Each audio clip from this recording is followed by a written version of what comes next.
Assalamu alaikum and hello to all students. I hope you are doing fine. आज जो topic हम study करने जा रहे हैं वो है ultra structure of chromosome. Ultra structure of chromosome को स्टडी करने से पहले हम इंसान के, ह्यूमन बॉडी के या किसी भी एनिमल के सेल को देखते हैं। तो ये एक ह्यूमन सेल फॉर एग्जांपल हम ले लेते हैं। सेल के अंदर न्यूक्लियस जो है वो मौजूद है। न्यूक्लियस के अंदर न्यूक्लियोप्लाज्म है जो कि आपको ब्लू कलर में नज़र आ रहा है। ये जो न्यूक्लियोप्लाज्म है इसके अंदर एक मटेरियल पाया जाता है जो कि स्टेन करने से हमें नज़र आता है। इसे क्रोमैटिन मटेरियल कहते हैं, जो कि आपको यहाँ पे रेड कलर में नज़र आ रहा है। क्रोमैटिन मटेरियल जो है ये मुस्तकबिल में जाकर क्रोमोसोम जो है वो बनाएगा। ये जो क्रोमैटिन मटेरियल है इसको हम दो हिस्सों में डिवाइड करते हैं, एक है हीट्रोक्रोमैटिन और एक है यूक्रोमैटिन। हीट्रोक्रोमैटिन जो है ये mostly condensed chromosome chromatin material होता है। जो ज़्यादातर highly condensed portion of chromosome है उसे हीट्रोक्रोमैटिन कहते हैं। यूँ समझ लें कि यहाँ पर ऐसा डीएनए मौजूद है, ऐसा मटेरियल मौजूद है जो स्विच ऑफ किया हुआ है, यानी उनके जो जीन्स हैं वो अपने आप को हमारे बॉडी में एक्सप्रेस नहीं करते। जो दूसरा यहाँ पर आपको देखें, ये हीट्रोक्रोमैटिन के पार्ट हैं जो कॉन्टीन्यूसली जो हैं वो कंडेंस हुए हैं और यहाँ के जो जीन्स हैं वो स्विच ऑफ हुए हैं। जबकि बाकी जो मटेरियल है जिसे यूक्रोमैटिन कहते हैं ये इतना ज़्यादा हाईली कंडेंस नहीं होता, बल्कि ये क्रोमोसोम्स की रेप्लिकेशन के दौरान जो है इसके जीन जो हैं वो स्विच ऑन होते हैं और ये हमारी बॉडी में एक्सपोज हुआ होता है, यानी इसकी मदद से हमारी बॉडी के जो ट्रेट्स हैं वो सामने आते हैं। तो इस तरीके से क्रोमैटिन मटेरियल को हमने दो हिस्सों में डिवाइड किया हुआ है। हाईली कंडेंस्ड रीजन जो है हीट्रोक्रोमैटिन और लूजली कंडेंस्ड रीजन जो है उसे यूक्रोमैटिन कहा जाता है। जब एक सेल नॉन डिवाइडिंग स्टेज पर होता है तो सेल के अंदर क्रोमोसोम नज़र नहीं आते, बल्कि ये क्रोमैटिन मटेरियल ही हमें दिखाई देता है एज ए कलर बॉडी के तौर पर। लेकिन जैसे ही सेल तकसीम होने जा रहा होता है माइटोसिस करने या मियोसिस करने, तो उसका जो क्रोमोसोम है वो कंडेंस होना शुरू हो जाता है। कंडेंस होने से मुराद है कि क्रोमैटिन मटेरियल जो है वो क्रोमोसोम्स में तब्दील होना शुरू हो जाता है। अब इसमें हम देखते हैं कि जो हमारा क्रोमैटिन मटेरियल है ये दो चीज़ों से मिलकर बना होता है, डीएनए और हिस्टोन्स प्रोटीन। डीएनए का स्ट्रक्चर आज हम ऑलरेडी स्टडी कर चुके हैं, अगर नहीं तो आप उसके लेक्चर को डिटेल के साथ डिस्कस कर सकते हैं। डीएनए के अंदर आपको पता है न्यूक्लियोटाइड्स होते हैं। न्यूक्लियोटाइड जो हैं वो नाइट्रोजन बेस, डीऑक्सीराइबोस शुगर और फॉस्फेट ग्रुप के बने होते हैं। तो फॉस्फेट ग्रुप होने की वजह से डीएनए का मॉलिक्यूल जो है वो आमतौर पर नेगेटिवली चार्ज होता है। इसी तरीके से हमारे पास प्रोटीन्स हैं जिन्हें हिस्टोन्स प्रोटीन कहते हैं। ये चार इकसाम की होती हैं। H1 जिसे लिंकर प्रोटीन भी कहा जाता है, H2A, H2B, H3 और H4 ये हिस्टोन्स प्रोटीन हैं। ये आमतौर पर बेसिक अमीनो एसिड आर्जिनिन और लाइसिन से मिलकर बने होते हैं। तो ये जो प्रोटीन्स होती हैं इनके ऊपर मोस्टली पॉजिटिव चार्ज जो है वो मौजूद होता है।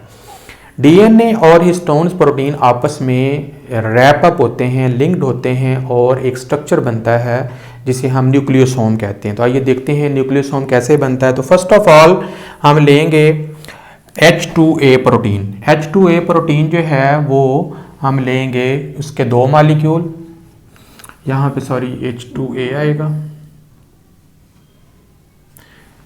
H2A जो है वो दो प्रोटीन्स होंगी, दो कॉपीज़ होंगी, एक यहाँ पर एक यहाँ पर। इसी तरीके से H2B की दो कॉपीज़ लेंगे, एक यहाँ पर और एक उसके पीछे की तरफ।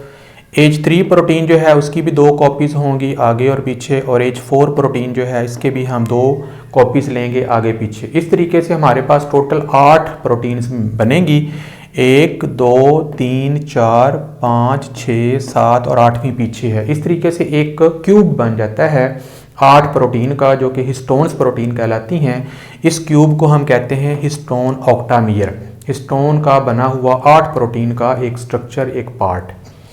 इस तरीके से यहाँ पर भी 8 प्रोटीन हैं, ये भी देखिए ये भी 8 प्रोटीन का एक सेट है, ये भी एक 8 प्रोटीन का सेट है। ये जो प्रोटीन्स होती हैं इनके ऊपर डीएनए का मॉलिक्यूल जो है वो रैप किया हुआ है, लपेटा गया है, उसको रैप किया गया है। अब रैपिंग को आसान बनाने के लिए मैंने आपको जैसे पहले बताया है कि डीएनए के ऊपर फॉस्फेट की मौजूदगी की वजह से नेगेटिव आयंस होते हैं और हिस्टोन्स प्रोटीन के ऊपर पॉजिटिव चार्ज होने की वजह से जो रैपिंग है वो आसान हो जाती है, पॉजिटिव और नेगेटिव आयन एक दूसरे को अट्रैक्ट कर लेते हैं और डीएनए इसके ऊपर रैप हो जाता है। इस तरीके से जो बनने वाला एक स्ट्रक्चर है उसे हम न्यूक्लियोसोम कहते हैं।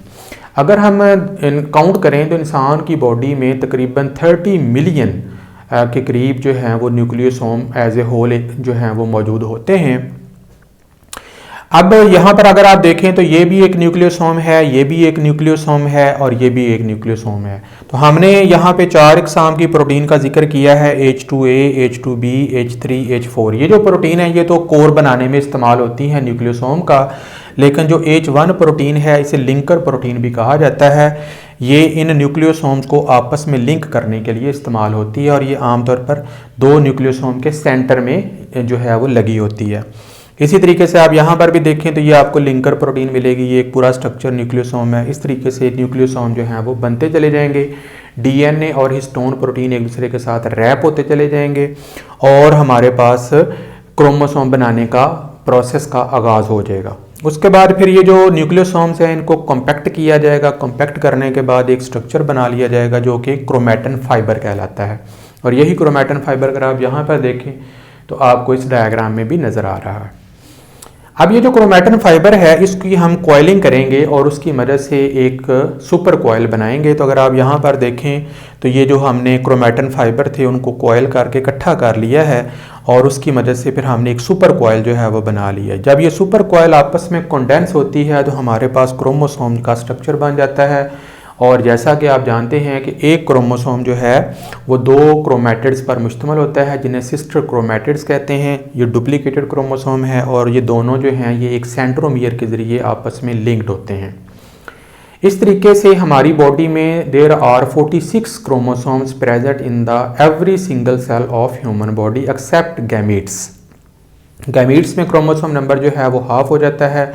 दुनिया में हर जानदार का अलग से क्रोमोसोम नंबर होता है। हमारा 46 है तो चिंपैंजी का 48 है and so on. Her species को अल्लाह ताला ने एक different set of number of chromosome जो है वो दिया हुआ है। अब यहाँ से अगर आप देखें तो हमने क्रोमैटिन मटेरियल से अपना सफ़र शुरू किया था और क्रोमोसोम पर एंड किया था। अगर हम यही प्रोसेस रिवर्स करें तो एक दफ़ा फिर देख लेते हैं कि अगर हम क्रोमोसोम का एक छोटा सा पीस काट कर देखें तो उसके अंदर हमें सुपर कॉइल नज़र आएगी जो कि क्रोमैटिन मटेरियल की बनी होती है।